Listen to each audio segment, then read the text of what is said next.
안녕하세요. 저는 30대 중반에 이혼하게 된 이혼녀예요. 혹시 여러분들은 더럽다라는 단어의 기준이 어디쯤 되나요? 저는 그게 사람마다 다 다르다고 생각해요. 솔직히 더럽다 안 더럽다는 것으로 나눌 수 있는 부분은 아니고 부부라면 같이 살면서 맞춰갈 수 있는 부분이라 생각하거든요. 그런데 보통의 부부들이라면 그걸 맞춰갈 수 있는데 혹시라도 한 사람이 결벽증에 준하는 위생관념을 가지고 있다면 솔직히 나머지 한 사람은 엄청 힘들 수밖에 없다고 생각해요. 저희 부부도 그런 부부 중에 한 사람이었어요.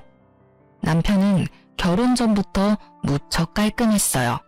저는 평범했죠. 아침은 머리 감고 저녁엔 샤워하죠. 화장실 다녀오면 손 씻고 식사하기 전 요리 전에 손 씻고 빨래는 속옷과 수건은 각각 따로 빨고 타올은 고온 스팀으로 빨래해요. 집 청소는 일주일에 3번, 화장실 청소는 일주일에 2번. 요리할 때는 일회용 장갑 끼고 설거지 해가며 하고 보통 이 정도라고 생각해요. 맞벌이를 하는 부부의 아내라면 이 정도면 충분하지 않을까 싶어요. 아니라면 그건 제가 다른 사람들보다 덜 깨끗한 건지도 모르죠. 그런데 남편은 과도하게 깔끔하게 굴었어요. 돌바닥에 앉는 것도 더러워서 안 되고 노점에서 파는 음식도 더러워서 먹으면 안 된다고 하죠. 연애 때는 크게 신경 쓰지 않았어요. 남편을 만날 때만 신경 쓰면 되는 일이었으니까요. 그래서 결혼하자고 했을 때도 그 정도로만 생각을 하고 좋다고 결혼했어요. 이제는 인정해요. 제가 경솔했다는 걸요. 저와 남편은 20대 후반에 결혼을 했어요. 당시에 저는 평범한 직장 생활이 저와 맞지 않다는 걸 깨닫고 작은 카페를 운영하고 있었어요. 남편은 영업직으로 거래처 직원과 함께 들른 곳이 저의 카페여서 그 인연으로 사랑을 시작하게 되었죠. 한 번, 2번 그렇게 몇 번 남편이 들르다 보니 저도 그렇고 서로에게 관심을 가지게 된 거죠. 만난 지 몇 개월 만에 저희는 서로의 가치관이 잘 맞는다고 생각했고 결혼을 생각하게 될 정도가 됐죠. 남편도 저도 그다지 다른 부분에서는 문제될 일들이 없다고 단정지어 생각했던 건지도 몰라요. 그런데 결혼하고 나서야 알게 된 거죠. 남편의 깔끔이 생각보다 더 심각하다는 걸요. 남편만큼은 아니지만 시모도 깔끔함의 수준이 남다르더라고요. 결혼 초기에는 그런 시댁의 가풍과 남편의 생각을 존중해서 열심히 맞춰주려고 노력했어요.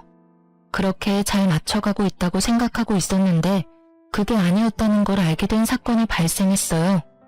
결혼한 지 3년쯤 됐을 때요. 그때가 김장철이었기에 시댁에서 김장을 하고 있었죠.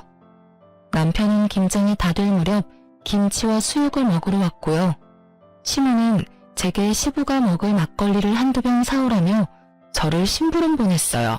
그렇게 나가는 길에 아파트 입구에서 남편을 만났고 남편을 올려보낸 뒤 마트에 가던 저는 카드를 쓰고 지갑이 아닌 가방에 넣어뒀던 게 생각났어요. 그래서 가는 도중에 돌아와 시댁으로 향했어요. 돈 없이 막걸리를 사러 갈 수는 없으니까요. 시댁 현관은 김장으로 인해서 문이 살짝 열려 있었는데 큰 소리를 내기 좀 그러니 소리 죽여 들어가려고 했어요. 그런데 안쪽 방에서 남편 목소리가 나오더라고요. 아, 진짜 짜증나 죽겠어. 우리 와이프 얼마나 더러운지 모르지? 여기 와서는 그나마 관리하는 거야. 집에서는 살림을 진짜 얼마나 더럽게 하는지. 청소도 매일 안 하고 빨래도 쌓아놓고 해. 진짜 옆에 있으면 막 짜증이 날 때가 한둘이 아니야. 그래? 우리 집에서 하는 거 보면 그 정도는 아닌 것처럼 보이는데 많이 못 참을 정도니? 미치겠어. 살림살이 만지기도 싫고 집에서는 밥도 먹기 싫을 정도야. 그냥 밖에서 사 먹는 게 더 마음이 편할 정도거든. 그 이야기를 듣는데 얼굴이 화끈거리며 화가 치밀어 올랐어요. 솔직히 저는 제가 더럽다는 생각을 해본 적이 없거든요. 우리 집에서는 이게 기본이었고 솔직히 남편 때문에 더 열심히 청소한다고 했는데 남편에게는 그게 아니었던 건가 봐요. 만약 남편이 그렇게 느꼈다면 저한테 이야기를 하면 되는데 이렇게 시댁에 와서 시모에게 이야기하는 게 너무 짜증이 났어요. 모른 척 하려니 저런 소리 또 하고 다닐 것 같고 지금 들어가서 지랄하면 김장하러 온 건데 분란만 일으킬 것 같더라고요. 그래서 일단 참았어요. 저는 일부러 큰 소리를 내며 지금 도착한 것처럼 굴었어요. 아, 카드를 놔두고 갔네요. 돈도 없이 막걸리 사러 갈 뻔했어요. 그러면서 들어가 카드만 들고 나와서는 밖으로 가는 길 내내 남편을 어떻게 조질까 그 생각만 했어요. 솔직히 제가 잘못을 했다면 모르겠는데 이 부분은 잘못하고 말고의 상황이 아니잖아요. 서로의 기준이 다른 것뿐인데 제가 다른 사람에게 더러운 사람이 됐다는 게 참을 수 없을 만큼 수치스럽고 짜증났거든요. 게다가 제가 더럽다면 본인이 알아서 청소하고 빨래하고 요리하면 되잖아요. 그런데 자긴 손가락 하나 까딱하지도 않았으면서 왜 뒤에서 지적질만 하는 말이죠. 그게 더 열받는 거예요. 그날 저녁 집에 돌아가서 제가 남편에게 말했어요. 당신이 어머님한테 나 더럽다고 한 이야기 들었어. 솔직히 나는 내가 더럽다기보다 자기가 너무 깔끔한 것 같거든? 그러니까 방 따로 나눠 쓰자. 그리고 이제 앞으로 각자 알아서 살림해. 그래야 당신 눈에 거슬리지 않을 거 아니야. 당신은 당신 방만 신경 쓰고 나는 내 방만 신경 쓰고. 그럼 됐지? 남편이 당황한 표정으로 저를 보며 변명하더라고요. 그 말 들었어? 아니, 나는 그런 의도로 이야기한 건 아니고 조금 거슬린다는 생각으로 한 이야기인데. 그러니까 당신이 3년 동안 얼마나 힘들었을지 내가 잘 알겠어. 그러니까 따로 하자고. 그래야 당신 마음에 들고 나도 덜 피곤한 거 아냐. 저의 강경한 말에 남편은 어쩔 수 없이 고개를 끄덕였어요. 그럴 수밖에 없죠. 저는 한 점도 물러설 생각이 없었거든요. 이번에 이 상황을 풀지 못하면 앞으로도 계속 그런 불평불만을 듣고 살아야 할 테니까요. 그리고 손 하나 움직이지 않는 남편에게 제가 얼마나 힘들게 살림을 하고 있는지도 보여줄 생각이었죠. 그날부터 저는 모든 걸 혼자 했어요. 요리, 빨래, 청소 전부 제 것만 했어요. 절대로 남편 몫은 따로 하지 않았죠. 그렇게 일주일 정도 지나니 남편이 말하더라고요. 설마 방만 따로 쓰는 게 아니고 살림도 따로 해야 하는 거야? 당연하지. 솔직히 내가 여태까지 생각이 짧았어. 당신이 그렇게 생각한다고 한마디만 나한테 해줬어도 내가 미리 이렇게 살림을 나눴을 건데. 아, 그 음식 먹지 마. 내가 한 거야. 더러워서 어차피 먹지도 못할 거 뭐하러 억지로 먹으려고 해? 그러지 말고 사서 먹거나 밖에서 먹고 와. 시간 되면 당신이 만들어 먹던지. 저는 최대한 담담하게 이야기했어요. 이야기하면서도 화가 났지만 참았죠. 화를 내면 아무것도 바뀌지 않을 거라고 생각했거든요. 제 말에 남편은 잠시 음식을 바라보더니 지갑을 챙겨 밖으로 나가더군요. 그렇게 저와 남편의 각자 생활이 시작됐어요. 그러다 남편이 못 참겠는지 2주 정도 지나니 저한테 말하더군요. 여보, 당신이 화가 많이 난 건 알겠어. 그치만 빨래도 안 해주면 내가 일을 어떻게 해?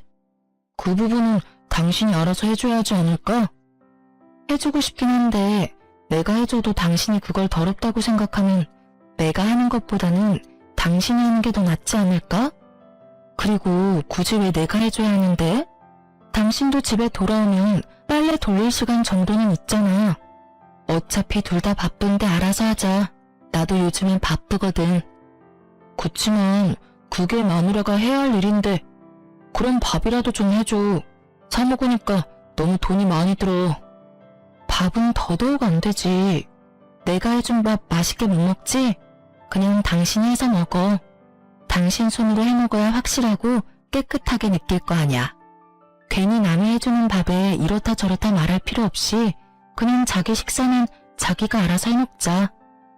남편은 자기가 무슨 말을 하든 제가 더러우니까 안 된다는 말만 듣게 됐죠. 그리고 그날 저녁 남편은 반찬을 바리바리 싸들고 집에 돌아왔어요. 시모가 만든 반찬이었죠. 남편은 제가 해주지 않을 걸 알고 심호 반찬을 가져왔어요. 식사만이라도 제대로 하고 싶었나 보더라고요. 그렇게 한 달쯤 지났을까요? 솔직히 제가 점점 그 상황이 더 편해지고 있을 무렵에 결국은 터질 게 터져버렸어요. 심호에게 전화가 왔거든요. 네, 어머님. 무슨 일로 전화하셨어요? 너, 네 남편 밥은 좀 해주면 안 되겠니? 어떻게 애가 매번 우리 집에 와서 반찬을 얻어가?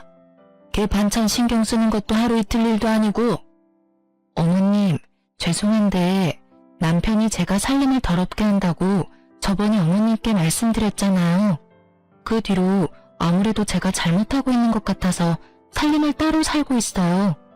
저야 밥 해주고 싶지만 상대방이 더럽다는데 어떻게 계속해주겠어요? 그것도 못할 짓이죠. 제가 그 말을 꺼낼 줄 몰랐던 심호가 살짝 당황하더라고요.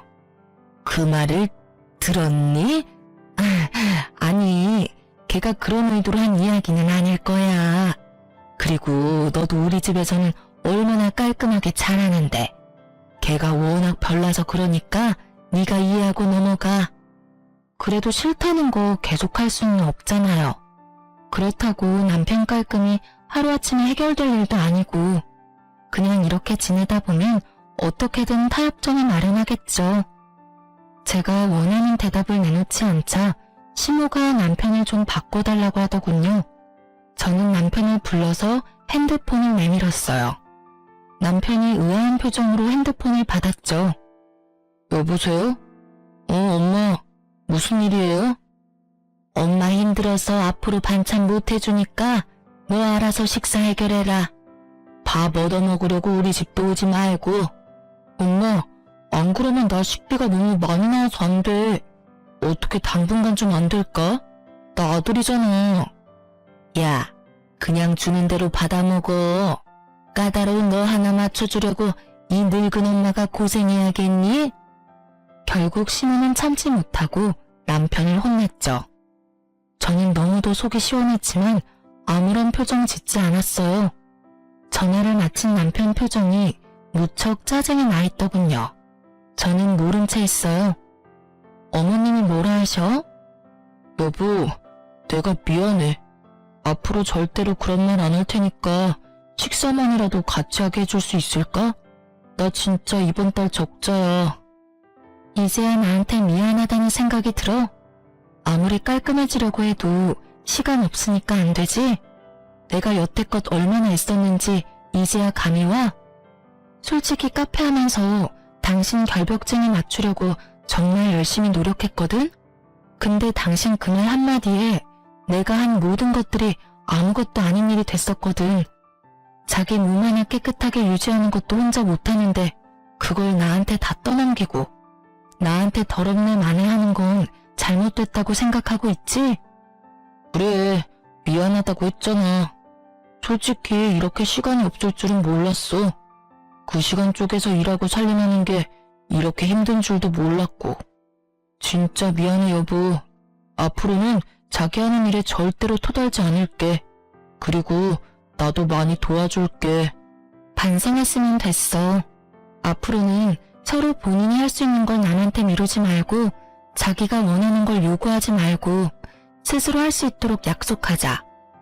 우리가 앞으로 같이 살 날이 더 많이 남았는데 벌써부터 이런 일로 문제 생기면 안 되잖아. 그리고 나한테 말하고 싶은 건 나한테 직접 말하도록 해.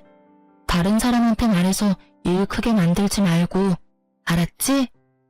남편은 제 말에 격하게 고개를 끄덕였어요. 본인도 힘들었을 테죠.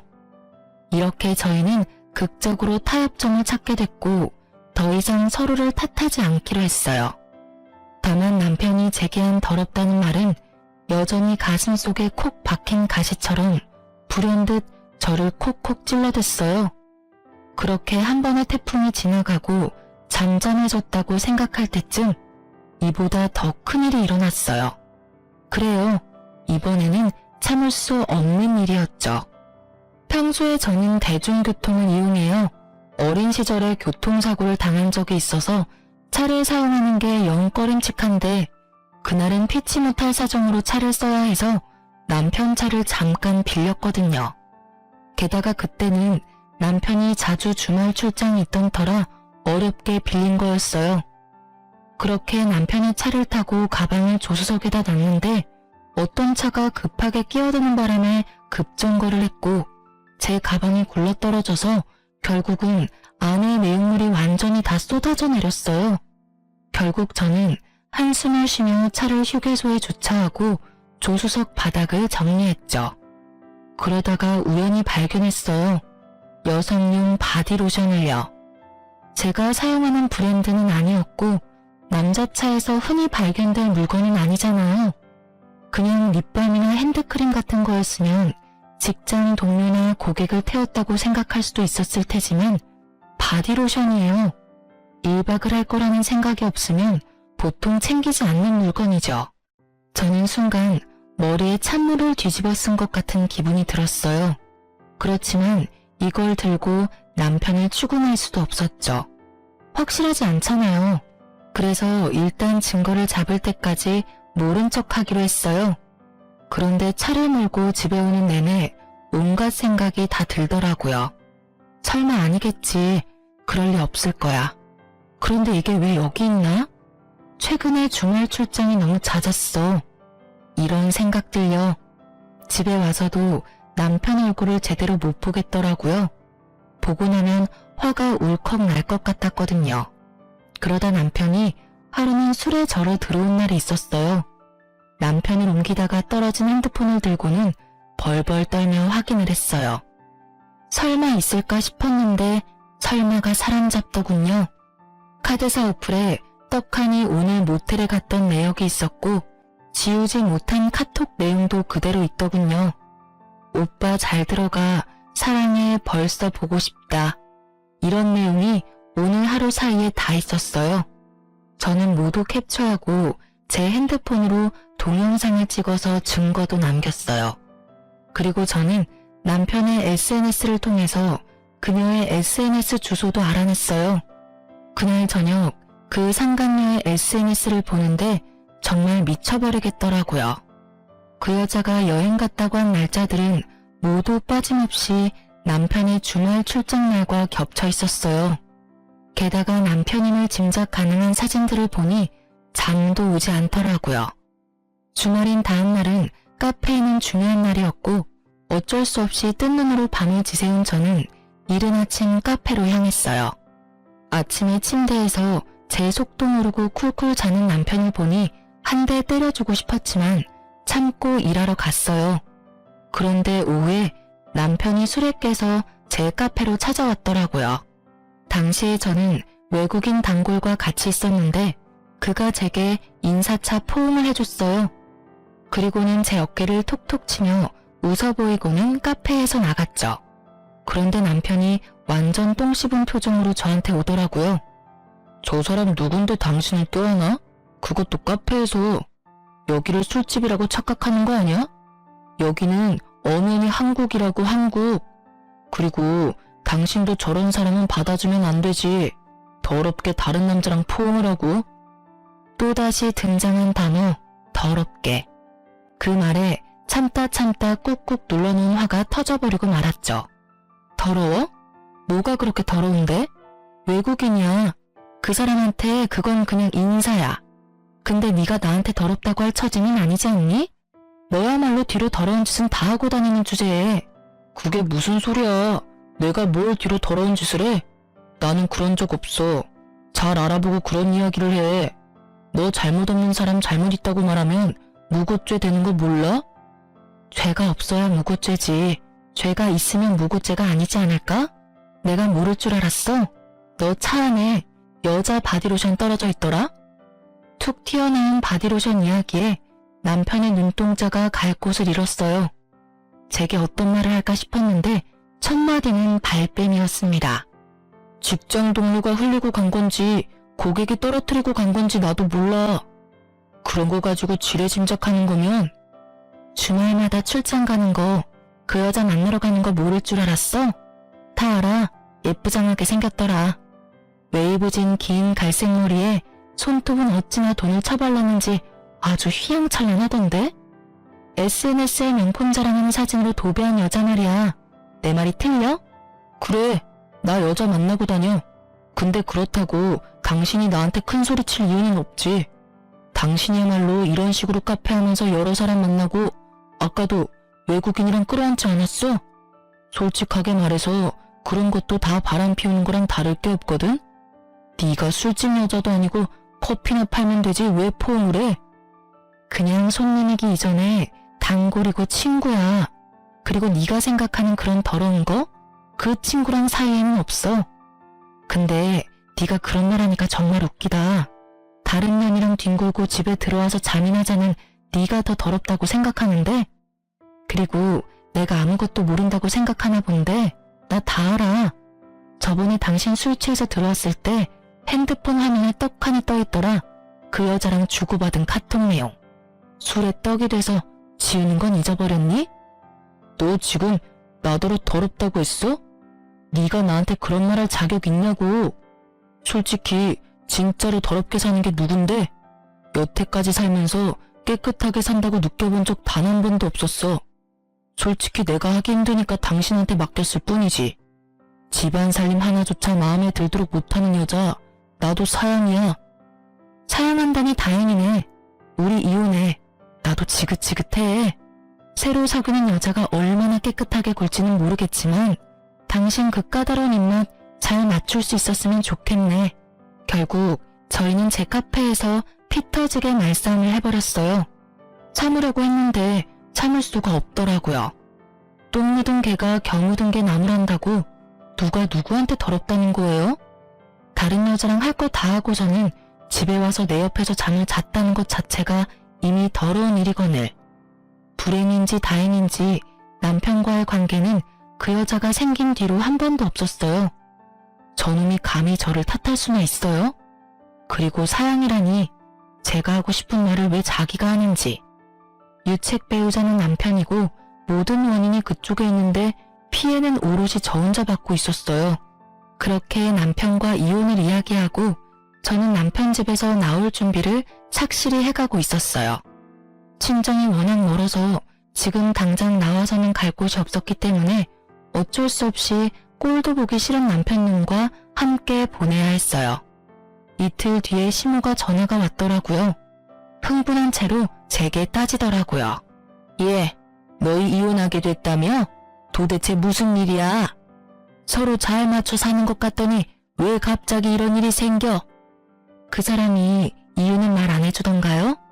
뭐 다 네 탓이라고만 하더라고. 카페에서 외간 남자 만나고 다니고 자기한테는 신경도 안 써준다고 그러던데. 그런 거면 얘 당분간 일 그만두고 관계를 회복할 생각을 해야지. 이 나쁜 놈은 시모에게도 이혼 사유를 정확하게 말하지 않았더라고요. 어머님, 저희 헤어지는 이유는 그 사람이 다른 여자가 생겨서예요. 저한테는 남자 같은 거 없어요. 단골 외국인이 저한테 인사하려는 거 보고 전화리인 거고요. 근데 남편은 이미 다른 여자랑 몰래 만나고 있는 거 저한테 다 들켰거든요. 그 이야기를 듣던 시모는 잠시 말을 못 잇더니 딱 한마디 하고 전화를 끊더라고요. 아이고, 내가 나설 일이 아니네. 알아서 너희들끼리 잘 알아서 해결해라.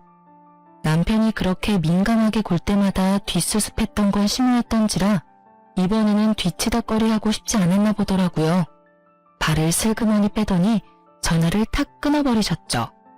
그렇게 시모의 전화통화를 끝내고 평소보다 늦은 퇴근을 해서 집에 돌아왔어요. 그런데 현관에 아주 굽이 높은 하일이 놓여있더군요. 중문을 열고 들어갔더니 거실에 남편과 그 여자가 앉아있더라고요. 그 두 사람을 보는데 가라앉았던 화가 터지는 것 같았어요. 우리가 이혼 소송 중인 건 맞지만 적어도 지가 인간 새끼라면 소송 중에 상간녀를 집안까지 데려오는 건 피해야 하는 거 아닌가요? 그런데 아주 당당하게 둘이 어깨동무하고 소파에 딱 붙어앉아 영화를 한 편 보고 있더라고요. 어머, 오셨네? 어쩌죠? 오늘은 저도 여기서 놀다 갈 건데. 어차피 이 집 우리 그이 집인데 당신이 좀 나가주면 안 될까요? 어차피 불청객이잖아요. 이혼도 곧 할 마당에. 안방마냥 역할에 심취해서는 저한테 비꼬는 말을 하는 상간녀를 보고 있자니 제 안에 잠자고 있던 투쟁 본능이 깨어나는 걸 느낄 수 있었어요. 아직 이혼은 소송 중에 있고 법적으로 아직은 부부예요. 서로 신뢰나 애정이 깨졌다고는 해도 법적 부부 사이니 한 집에 살아야 하죠. 그리고 그 어디에도 소송 중에 상간녀를 집에 데려올 수 있다는 법 같은 건 없어요. 그이 집? 재산 분할이 되기 전까지는 여기는 제 집이기도 해요.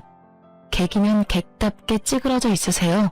시답지 않게 많이 맹세 그만하시고요. 말씀이 좀 과하시네요. 하긴 남편 빼앗긴 유부녀가 얼마나 히스테릭한지 안 봐도 뻔하죠. 다른 여자한테 남편 뺏긴다는 경험이 그렇게 흔한 경험은 아니잖아요? 저는 잘 모르겠는데요. 마누라 있는 남자 꼬셔서 남의 가정 파탄내는 상간녀가 무슨 생각을 하는지. 제가 당한 일이 그리 흔한 경험은 아닌데 그쪽은 남자 뺏긴 여자 심정을 잘 아는 걸 보니 많이 뺏어보셨나 봐요? 제 버릇 걔 못 준다고 남의 것 뺏는 여자는 평생 남의 것 뺏고 살잖아요. 이번이 처음이라고 말할 수는 없겠죠. 아니 이 아줌마가 보자 하니까 처음이고 아니고 당신이 뭔 상관이에요? 그리고 남자 뺏긴 쪽이 나쁜 거지. 그러게 관리를 잘하지 그랬어요?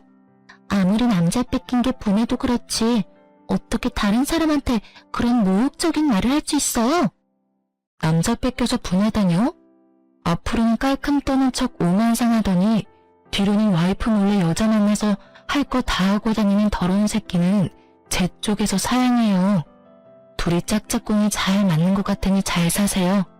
내 눈에 안 띄는 곳에서 상간소송 위자료나 갚으면서요. 결국 저와 말다툼이 끝나지 않자 남편님은 그 상간녀를 데리고 밖으로 나가버리더군요. 남편이 나가고 나서야 꼿꼿하게 서 있던 제 몸은 무너졌어요. 저 나쁜 놈이 벌써 집에 상간녀를 당당하게 들일지 상상조차 못하고 있었거든요. 그 뻔뻔함과 똥배짱에 저는 여러모로 타격이 컸어요. 그래서 그날 저녁 부랴부랴 짐부터 챙겼어요.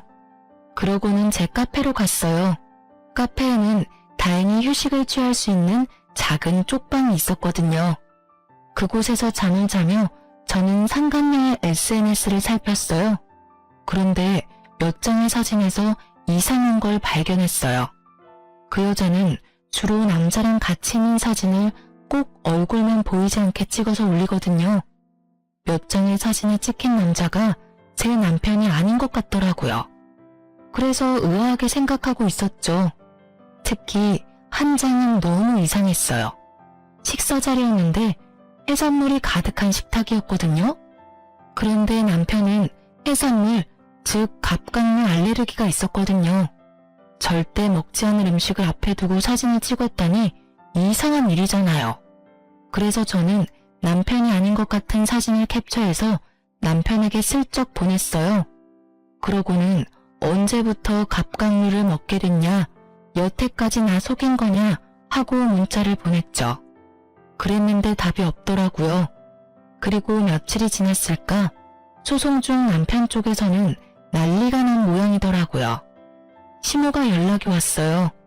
예, 내가 이런 말할 자격은 없지만 너희 이혼 다시 한번 생각해보지 않겠니? 갑자기 그게 무슨 소리세요? 저희 이미 이혼하기로 이미 다 합의됐어요. 남편도 이미 동의한 내용이고요. 상간녀랑 집에 같이 들어와 있던 바람에 저는 집에서도 쫓겨난 상황이에요. 네가 화가 얼마나 많이 났는지는 나도 이해해. 그렇지만 우리 아들도 피해자야. 그건 너도 좀 알아줬으면 좋겠구나. 시모가 도대체 뭔 소리 하나 싶었는데 이야기를 들어보니 참 남편 눈 팔자도 험하다 싶더라고요. 제가 남편에게 연락했었잖아요. 남편이 아닌 남자와 그 상간녀가 사진 찍은 걸 보냈거든요. 그런데 그게 생각보다 일이 커졌던 모양이더라고요. 남편이 그 상간녀에게 그 남자 누구냐고 추궁하고 그러던 차에 그 사진 속 남자가 남편에게 만나자고 연락이 왔다고 하더라고요. 남편이 나갔는데 자기가 그 상간녀 애인이라고 유부남 주제에 왜 그 여자랑 같이 살고 있냐며 서로 주먹 다짐까지 했던 모양이더라고요. 뭐 뿌린 대로 거뒀다고나 할까요? 그 여자는 유부남 만나면서 따로 남자친구도 착실하게 만나고 있던 모양이었어요. 그런데 거기서 끝난 게 아니었어요. 남편놈이 그 남자랑 만나서 싸우고 집에 와서 그 상간녀에게 남자 관계가 문란한 것에 대해 따졌더니 상간녀가 너도 어차피 바람 피워서 나 만난 거 아니냐며 남의 인생에 신경 쓰지 말라고 했다더라고요. 시모 말로는 남편놈이 자기도 그 많은 남자 중에 한 사람뿐이라는 걸 알고서는 배신감에 여자를 쫓아내 버렸다고 하더라고요. 여자는 상간녀 위자료 소송비가 나올 테니 남편에게 딱 붙어서 위자료를 뜯을 생각이었던 것 같았어요. 그런데 문어발식 자유연애하다가 결국엔 남편에게까지 버림을 받았으니 생각보다 너무 어이없는 결말이긴 했어요. 물론 많은 남자들에게서 또 많은 걸 뜯어내며 억울하게도 그 여자는 또 잘 살아가겠죠. 그렇다고 해서 그런 남편의 상황이 저에게 위로가 되진 않죠. 가정을 버리고 뒤에서 몰래 외도를 저질렀잖아요. 비록 그 여자는 남자친구가 따로 있었지만 법적으로 유부남이었으니 본인이 저지른 짓에 대해 책임을 져야 맞는 건데 뜬금없이 왜 시모가 저한테 재결합을 운운하는지 이해가 되질 않더라고요. 어머님, 그 사람이 지금 그렇게 힘든 일을 겪었다고 해서 그 사람이 저한테 한 말들과 행동까지 없던 일이 되는 건 아니잖아요. 저는 여전히 그 사람이 나더러 더럽다고 한 말을 잊지를 못해요. 더러운 여자랑 살 수 있는 사람은 아니니까요. 그래도 우리 아들 저렇게 미친년한테 당하고 이렇게 처량하게 혼자 살면서 위자료 갚아내야 한다고 생각하니 마음이 너무 안 좋아. 아들 한 번만 용서해줘라. 응? 여태까지의 정이 있는데. 죄송해요. 저는 이제 아무 감정 없어요. 이혼 소송도 이제 마무리 다 되어가고 솔직히 남편한테 정이 다 떨어져 버렸거든요. 그러니까 그 부분은 남편이 해결할 수밖에 없을 것 같아요. 그리고 무엇보다 그런 이야기를 어머님이 전화해서 하시는 게 더 이상한 일이잖아요. 본인이 힘들면 연락은 오겠죠. 받아들일 생각은 없지만. 결국 시모는 자기가 원하던 것은 얻지 못하고 전화를 끊을 수밖에 없었죠. 그런데 시모의 이야기를 들으며 어찌나 속이 시원한지. 5년 넘게 이어온 결혼 생활의 마침표를 찍는 건 생각보다 간단한 일이더라고요. 저희 사이에는 애도 없었으니 친권이나 양육권 생각할 것도 없었고 재산 분할이나 이런 것도 크게 제 생각과 다르지 않을 정도로는 받았어요. 그렇게 정식으로 이혼이 돼서 남남이 된 그 이튿날 전 남편에게 연락이 왔어요. 연락을 받지 않으려고 했는데 전 남편이 문자며 카톡을 엄청나게 남겼더라고요. 오후 3시쯤 저희 가게로 오겠다고요. 무슨 할 말이 있는 건지는 모르겠지만 오후 3시에는 보는 눈이 많을 것 같아서 카페 닫는 시간에 맞춰서 불렀어요. 이혼 소송하며 거의 4개월을 따로 살아서 그런지 오랜만에 보는 전 남편의 얼굴은 뭔가 짠하면서도 보는 순간 짜증이 나더라고요. 다 해결이 됐는데도 짜증이 나는 걸 보니 제가 이 사람에게 받은 상처가 꽤 크구나 싶었죠. 무슨 일로 부른 거야? 저기요. 누가 자기야? 우리 이혼했어. 호칭 정리 제대로 해줄래? 너무 그렇게 매정하게 말하지 마. 나 당신한테 할 이야기 있어. 어머니가 당신한테 연락해서 말했는데 우리 이혼 없던 걸로 하고 다시 만날 수 없을까? 나 정말로 후회하고 있고 반성하고 있어. 나는 당신이 아니면 안 될 것 같아. 뜬금없는 소리에 저는 헛웃음만 나왔어요. 이혼 서류에 잉크가 마르기도 전에 이혼을 번복하자는 유책 배우자를 보고 있으려니 이건 몰래카메라가 아닌가 하는 생각까지 들었죠. 왜? 나한테 재산 나눠주기 싫어? 법원에서 이미 다 확인해서 나온 건데도 싫니? 아니면 위자료 주기 싫어? 그것도 아니면 상간녀 위자료까지 네가 내야 해서 돈이 2배라 더 싫은 거야? 아니야, 그런 거 절대 아니야. 나 진짜로 반성하고 있고 그 여자는 이미 헤어졌어. 집에서 내쫓았다니까. 진짜로 제대로 반성하고 있다고. 물론 이혼하기 전에 헤어졌다면 이렇게 힘들지는 않았겠지만. 저는 시모에게 사정을 대충 들어서 상간녀의 양다리 때문에 헤어졌다고 생각하고 있었어요. 그래서 한껏 비꼬아주기로 했어요. 상간녀랑 왜 헤어져? 상간녀랑 그렇게 사랑해서 나랑 이혼하고 그 여자 만나려고 한 거 아니었니? 그때 바람 피운 거 알았을 때 당신 나한테 미안하다 한마디도 안 했어. 발뺌하다가 확실해지니까 어쩌라고 하는 식으로 나왔지. 나랑 헤어지고 그 여자랑 만나면 된다는 식으로 말이야. 근데 애지중지하던 여자를 왜 내쫓아? 그냥 살아. 이제 눈치 볼 일도 없잖아. 나도 몰랐지. 그 여자가 그런 여자인지. 같이 살았던 몇 주간 정말 지옥같이 보냈어. 위생관념도 너무 없고 엄청 더럽더라고. 분명히 나랑 만날 때는 그렇지 않았는데 같이 살고 보니까 나랑 안 맞는 부분이 너무 많아서 여태껏 나랑 만났을 때 보여준 건 다 연기였나 봐.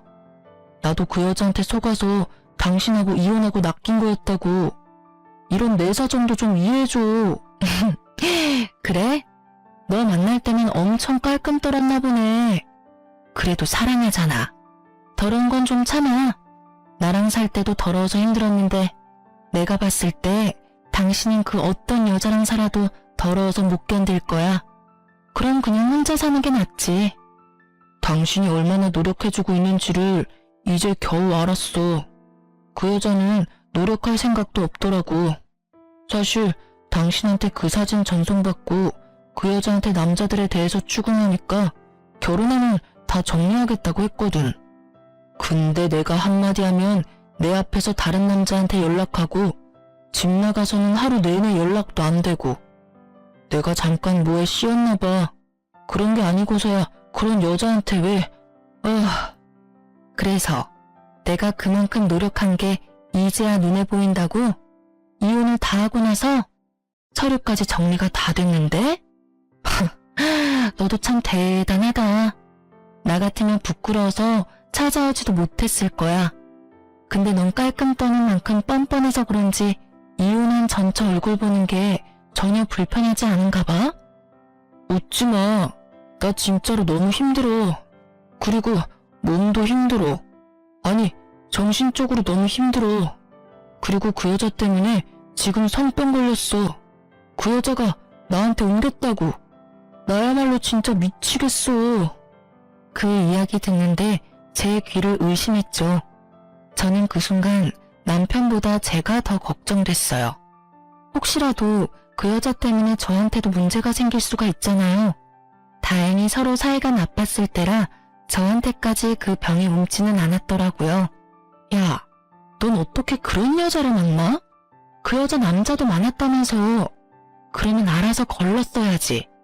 넌 지금 네 몸은 물론이고 나한테까지 병균 옮길 뻔했어. 알아? 그러니까 하는 말이잖아. 나 정말로 너무 힘들어. 왜 내가 이런 병 때문에 병원을 다녀야 해?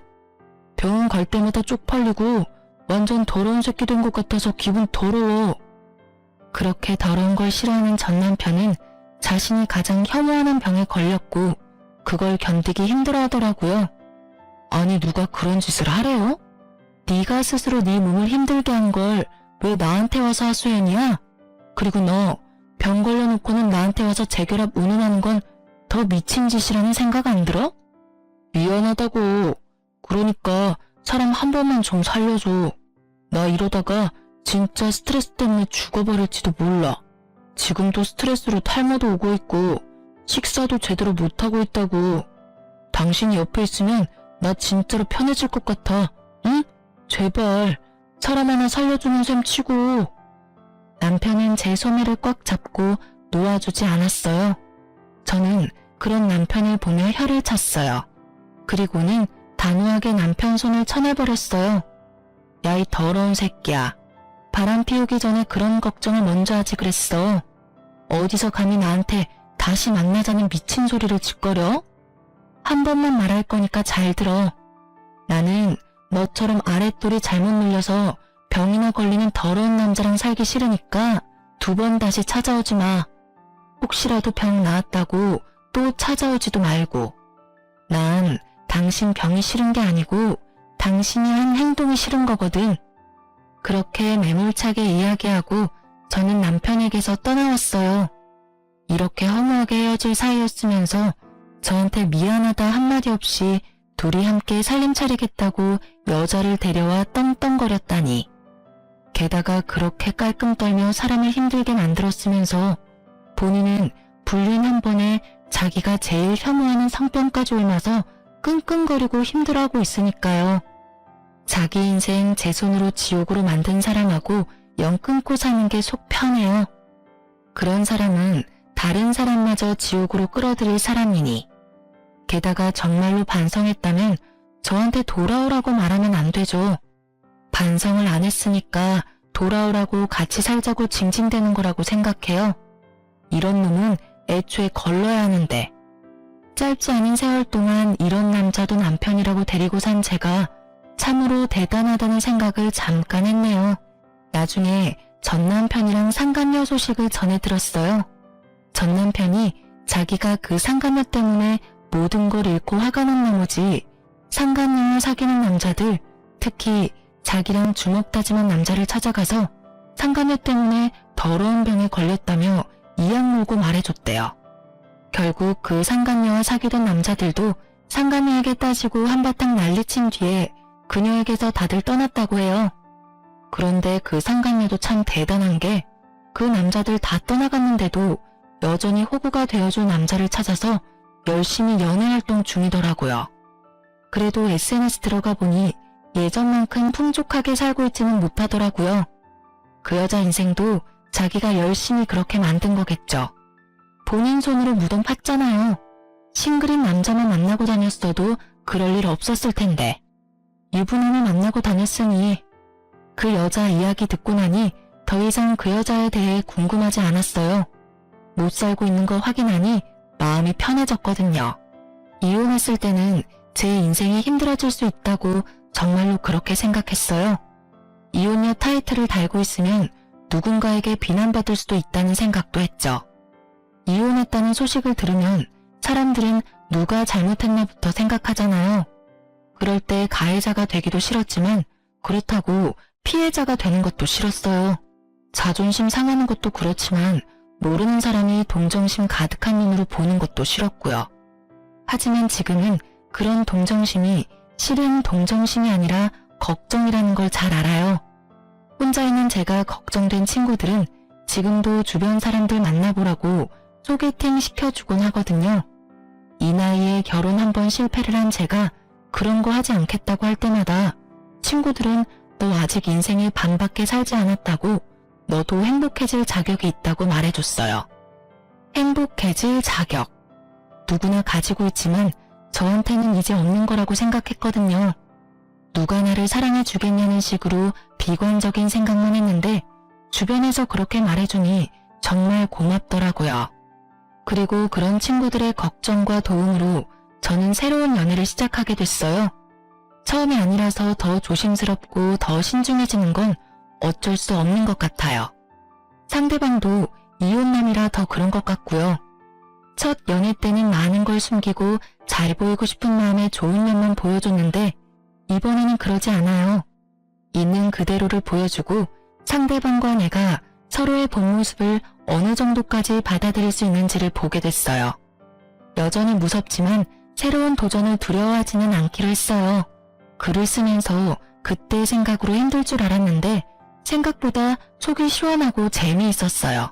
그 사람이 만약 그 상간녀랑 잘 살고 있었다면, 또는 제가 이렇게 소소하게 행복한 시간을 갖지 않았다면 아마 그렇게 생각하지 않았을 테죠. 시간이 지나기도 했고 저도 새로운 삶을 찾아가고 있으니 이 사연글을 계기로 이제 옛날 일은 다 훌훌 털어버릴 거예요. 글 읽고 계시는 분들도 마음에 찝찝하게 남아있는 게 있다면 훌훌 털어버리고 마음 편안한 하루가 되셨으면 좋겠네요.